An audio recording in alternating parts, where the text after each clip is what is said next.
విశాఖ టీడీపీలో ఇన్నాళ్లు అంతర్గతంగా ఉన్న వర్గపోరు నెమ్మదిగా బయటపడుతోందా? ఎంపీగా కొనసాగుతున్న ఓ నేత వచ్చే ఎన్నికల కోసం ఇప్పటి నుంచి ఎమ్మెల్యే సీటుపై కన్నేశారా? నియోజకవర్గానికి ఇన్ఛార్జిని నియమించకుండా అడ్డుకోవటమే కాదు, తనకు అడ్డుగా నిలుస్తారు అన్న వారిని రాజకీయంగా బలహీనపరిచే ప్రయత్నాలు చేస్తున్నారా?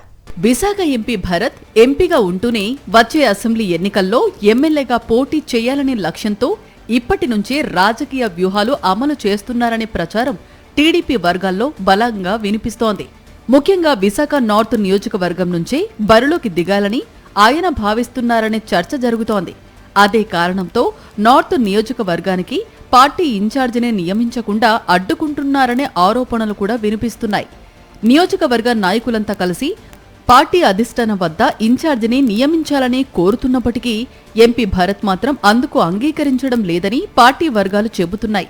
తాను ఎంపీగా ఉన్నప్పుడు ప్రత్యేకంగా ఇన్ఛార్జి ఎందుకు, ఏ అవసరం ఉన్నా నేరుగా తన దగ్గరికే రావాలి అని ఆయన చెబుతున్నట్లు సమాచారం. అయితే ఈ వైఖరి వెనుక రాజకీయ లెక్కలు ఉన్నాయనే అభిప్రాయం టీడీపీ నేతల్లో వ్యక్తమవుతోంది. విశాఖ పార్లమెంటు పరిధిలోని 6 అసెంబ్లీ నియోజకవర్గాల్లో ఒకే సామాజిక వర్గానికి 2 ఎమ్మెల్యే టికెట్లు ఇవ్వడం కష్టమనే అభిప్రాయం ఉంది. ప్రస్తుతం విశాఖ తూర్పు ఎమ్మెల్యేగా వెలగపూడి రామకృష్ణబాబు ఉన్నారు. వచ్చే ఎన్నికల్లో ఆయన లేదా ఆయన కుమారుడికి అవకాశం కల్పించాలనే ఆలోచన కూడా ఉన్నట్లు ప్రచారం సాగుతోంది. ఇలాంటి పరిస్థితుల్లో భరత్ విశాఖ నార్త్ నుంచి ఎమ్మెల్యేగా పోటీ చేయాలంటే ఇప్పటి నుంచే తనకు అనుకూల వాతావరణం సృష్టించుకోవాల్సిన అవసరం ఉందని భావిస్తున్నట్లు పార్టీ వర్గాలు విశ్లేషిస్తున్నాయి. ఈ వ్యూహంలో భాగంగానే విశాఖ తూర్పు ఎమ్మెల్యే వెలగపూడి రామకృష్ణబాబుకు చెక్ పెట్టే ప్రయత్నాలు కూడా జరుగుతున్నాయనే చర్చ జరుగుతోంది. పైకి ఇద్దరూ కలిసిమెలిసి కనిపిస్తున్నప్పటికీ తూర్పు నియోజకవర్గంలో వెలగపూడి వ్యతిరేక వర్గానికి ఎంపీ భరత్ ప్రోత్సాహం ఇస్తున్నారనే ప్రచారం ఉంది.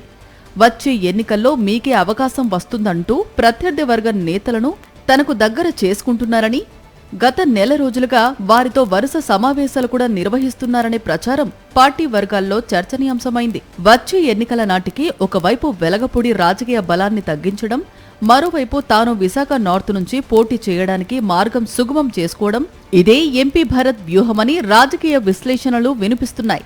ఈ వ్యూహంలో భాగంగానే ఇటీవల విశాఖ తూర్పు అసెంబ్లీ టికెట్ను బీసీ సామాజిక వర్గానికి ఇవ్వాలనే వాదన కూడా తెరపైకి వస్తోందనే అనుమానాలు వ్యక్తమవుతున్నాయి. ప్రస్తుత రాజకీయాల్లో సొంత అన్నదమ్ముల మధ్య టికెట్ల కోసం పోటీ నడుస్తున్న సమయంలో ఒకే సామాజిక వర్గానికి చెందిన నాయకులు ఒకరి కోసం మరొకరు త్యాగం చేసే పరిస్థితి లేదనే వ్యాఖ్యలు కూడా వార్తలు వినిపిస్తున్నాయి. అందుకే పార్టీ అధిష్టానం వద్ద తనకున్న పలుకుబడిని ఉపయోగించుకుంటూ విశాఖ నార్త్ నుంచి పోటీ చేసే అవకాశాలను ఇప్పటి నుంచే బలోపేతం చేసుకుంటున్నారనే అభిప్రాయం వ్యక్తమవుతోంది.